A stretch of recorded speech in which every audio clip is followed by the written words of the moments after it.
I'm walking in the most beautiful neighborhood in the District of Columbia. It's a neighborhood where I'm privileged to live, but it's an unfamiliar walk. My car is broke. It's about 9 p.m., streets are mostly deserted. When I get about 3 blocks from home, a police car slows down. I keep walking, the car makes a right turn, circles the block, and meets me. There are 3 cops inside. Their greeting is, "Do you live around here?" I've been in this place before. I know that that's going to be the beginning, not the end of a long series of questions that I don't feel like answering. Where do you live? Kind of cold to be walking. Can I see some ID? So I ask a question instead. Why do you want to know? The 3 officers exchange a glance. The glance is, we got a smart ass on our hands. I get that a lot. Is it against the law, I ask, to walk on the sidewalk if I don't live around here? They don't say anything. I say, have a nice evening, officers, and head towards home. So the police then do this move that probably isn't technically called cat and mouse, but that's kind of what it is. They park their car on the side of the road, they turn off the lights, and they watch me walk. When I pass out of their range of vision, they scoot up to where they can see me. And this way we arrive on the block where I live. I have a question, and so I stop. Because for once I have the power to summon the police immediately, quicker even than the President of the United States, who lives about 2 miles down the road. Sure enough, as soon as I stop, car comes right up to me, and the police officers and I have this conversation, which consists mostly of questions. Why are you following me? Why won't you tell us where you live? What made you stop me? We don't see a lot of people walking in this neighborhood. Are you following me because I'm black? No, we're black too.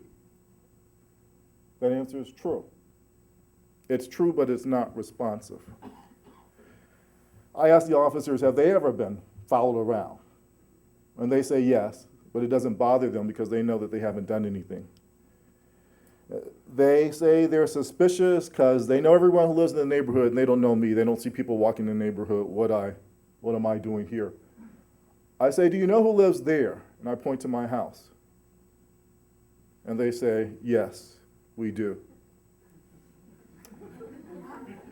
And so I walk. I walk up my stairs. I sit on my porch. And I wait. I wait because I'm a professor of criminal procedure. I wait because I remember the last time with different officers, when I cooperated. That was on 16th Street. They asked to search my car. I said yes. So that's what they did, or rather one search while the other watched me, with his hand resting on his gun on 16th Street. Cars zooming by. I pretended like I was invisible. So now the officers park their car and position its spotlight on my face. All 3 of them join me on my porch. Do you live here? Yes. Can we see some ID? No, you may not. During the antebellum period of our nation's history, if you were black, you had to carry proof of your status, slave or free at all times. Any black who was not supervised by a white was suspect. In North Carolina, to make it easier for law enforcement, non-slave blacks had to wear shoulder patches with the word free. The District of Columbia, through its 3 officers sitting on my porch, say, if you live here, go inside.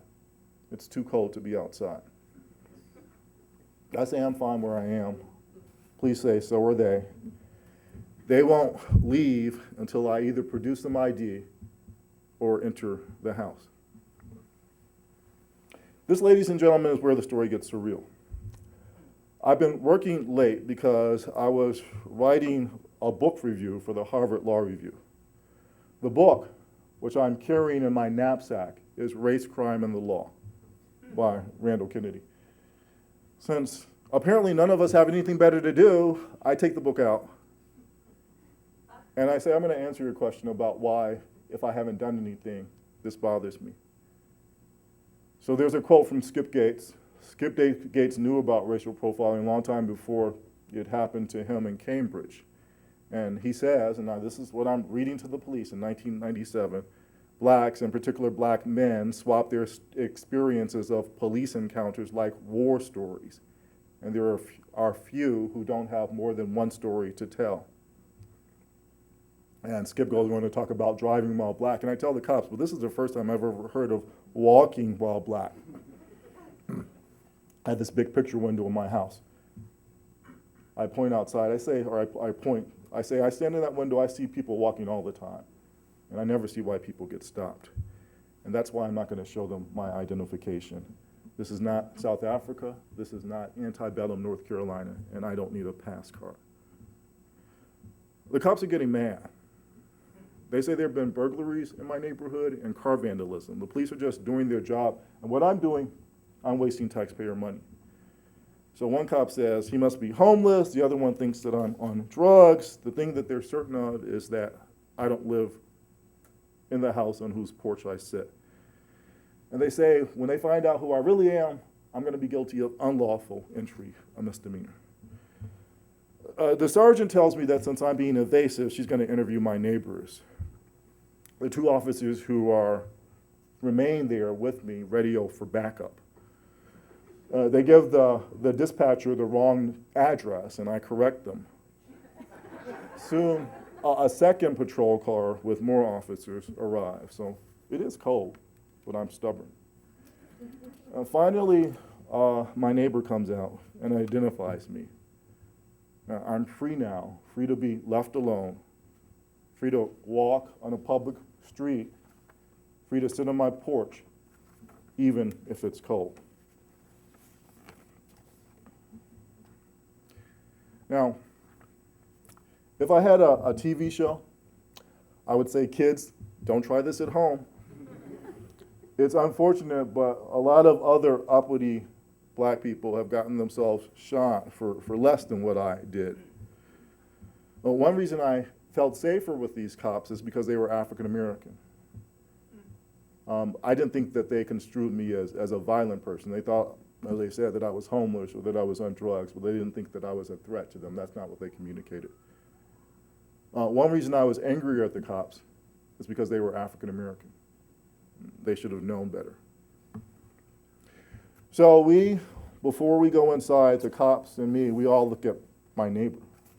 Like he can tell us the moral of this story. What are we supposed to learn? He's black, like us. He says he's always happy to see the police patrolling our neighborhood. But he says there are a lot of white people who walk late at night, and they're not questioned about their right to be there. He tells the cops that they're always welcome to stop by his house for coffee, and then he goes home. The sergeant invites me to a crime prevention meeting at the police station in a few weeks.